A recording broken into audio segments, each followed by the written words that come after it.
Let's go. The 16 students that we chose were students that have been just putting a lot of effort into their own academics and are incredibly intentional with the things they do, making opportunities for their future. To be able to take the students and put them in a space where they can see Black culture differently than they're accustomed to, I think was a really huge hope for me. Excited? Yes. Ready to go? Yes.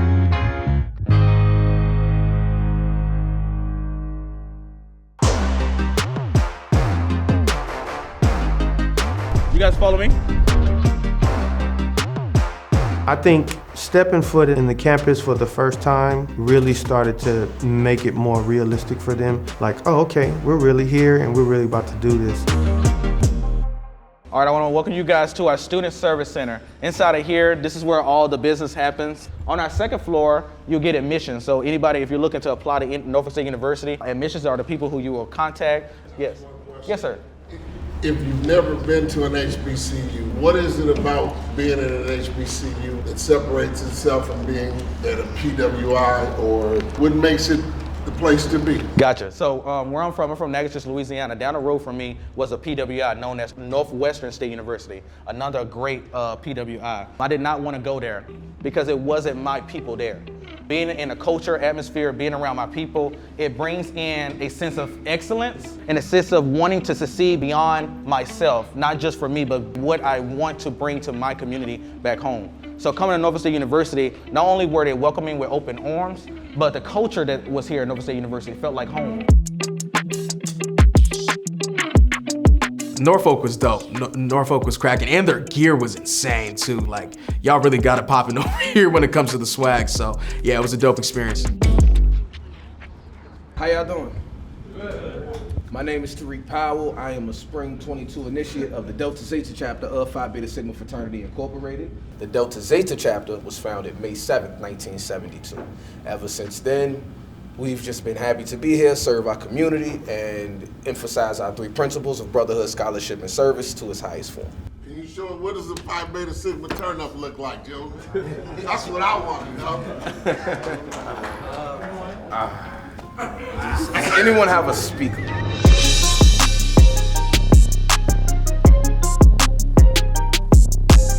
The significance of both strolling and stepping derive back from old African traditions that will be used in times to celebrate. These organizations were created as an outlet for African Americans in the early 1900s to be able to come together, grow, learn, and fellowship together. So with that came the adaptations of the things that we took from our homeland. You have to understand, these schools were founded for us. These were founded in a time where we could not learn elsewhere. We could not seek higher education because walls have been put up that blocked us from such opportunities. So we sort of grouped ourselves together and said, okay, if we can't go there, we're still gonna get what we need out of life over here. Because at the end of the day, education should not be denied from anyone.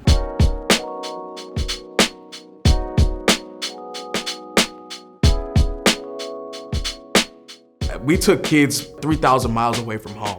And so to go to this restaurant that is like based in a home, we were just like, oh, we're at home ourselves. I graduated from HBCU Xavier down in New Orleans. I have a psychology degree.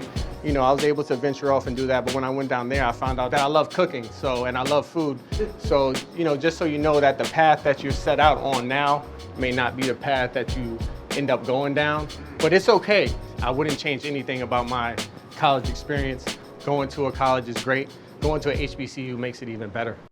For him to be able to share his story and encourage students to be able to chase their passions was amazing.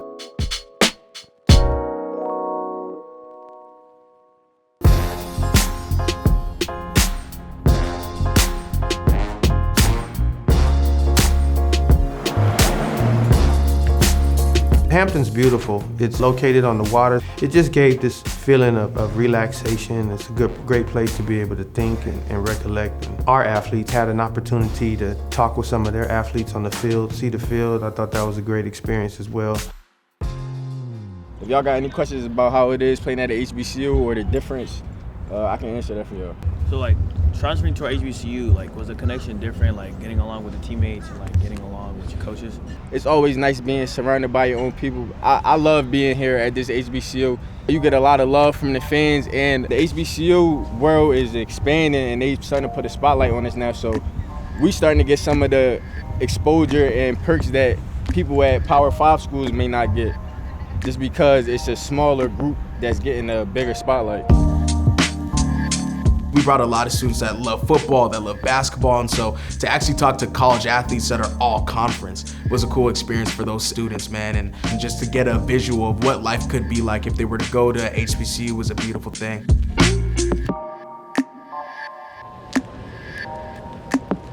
You'll see our notable alumni over there, Booker T. Washington. He's pointing over here. So he's pointing to the Emancipation Tree. So this is where they read to the slaves years ago that they would be free. Also on the other side, if you see that little red barn right there, that's where Hampton University had its first classes when it first opened. It's very, very small, I know, but somehow, some way, they made it work. Just to be able to see the culture of the space and all the rich history was amazing for the students. Why did you choose Hampton as a college? Really because like the history and then like the atmosphere is real like home. Like they say it's the home by the sea, and it's like really a home environment here. Everybody's family. The hospitality that we felt there, like all these kids, they felt at home, and I was just like, man, like I could really live here for 4 years, but more importantly, they could live there for 4 years, or at least feel some sort of vibe of home when they're at that school.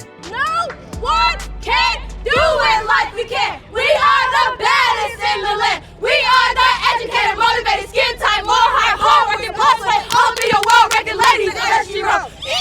Ladies of SG-Row.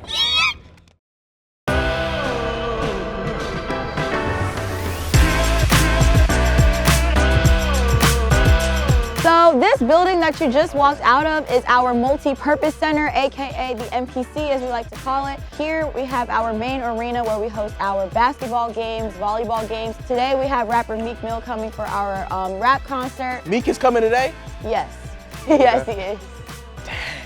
Ooh, hey, Virginia State, that school was super dope. It was wide open. The campus was beautiful, man, and I was just like, oh yeah, this is home. Like, this is home. Okay, so this area over here is our fountain. Here you see our founder's quote, and it says, "I want a place where all may go and drink from the fountain of knowledge." So I genuinely believe that if you want to come to an inclusive environment and get to know people, network, I highly suggest Virginia State. This is the place to be. Being that we are an inclusive environment, when you come to Virginia State, there is a place for you here. No matter what your major is, your interest, anything like that, there is a place, there is people here that will be willing to support you in whatever you want to do. VSU, yeah, that was a beautiful sight. Our tour guide was actually there for music and singing, and she was an amazing singer, so she greeted us with their anthem. Virginia State, Virginia State, hail, hail, hail. Woo! Encore! Selection plate.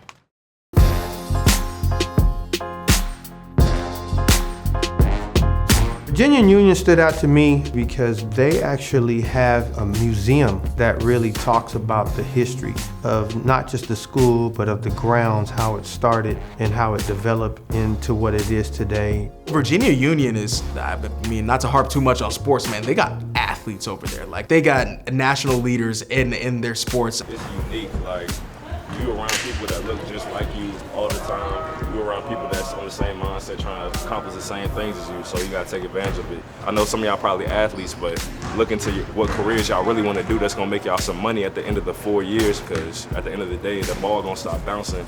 You don't wanna be looking around like, what's my next step? You wanna be like, all right, I'm gonna take this step, this step, this step, I'm gonna be all right.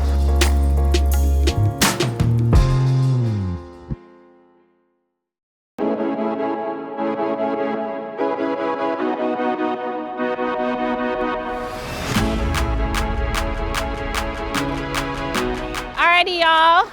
We have a special guest joining us on our tour today. He's gonna learn everything with you guys about Howard University.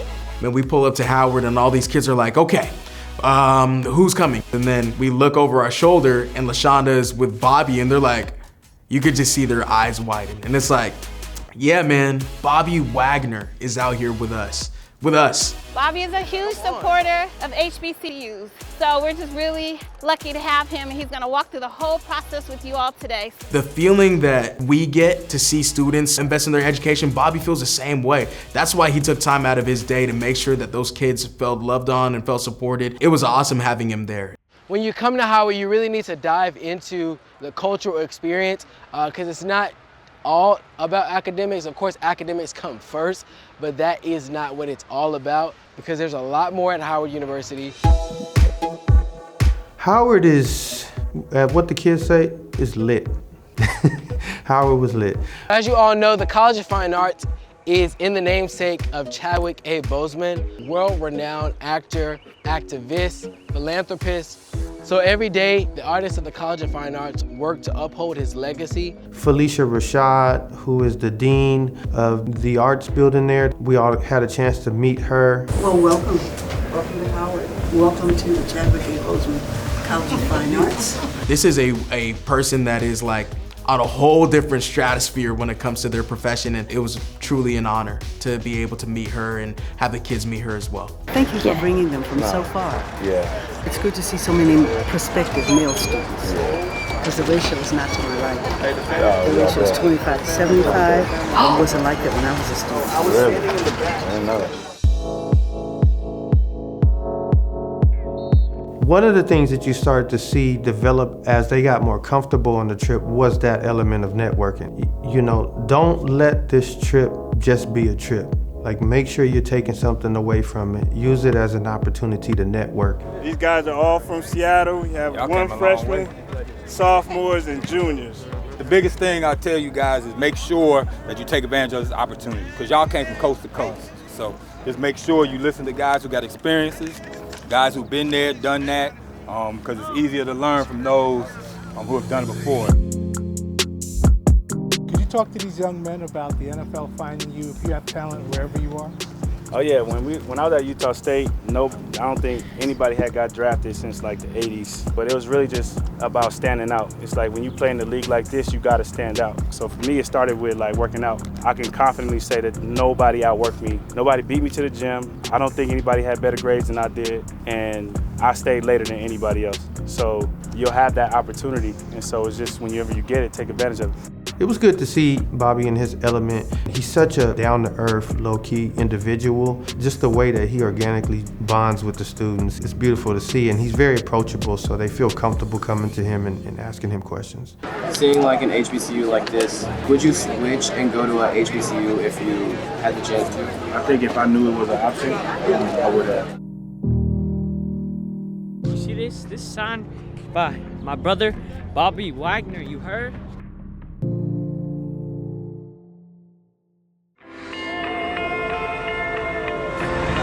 All right, y'all, let's roll.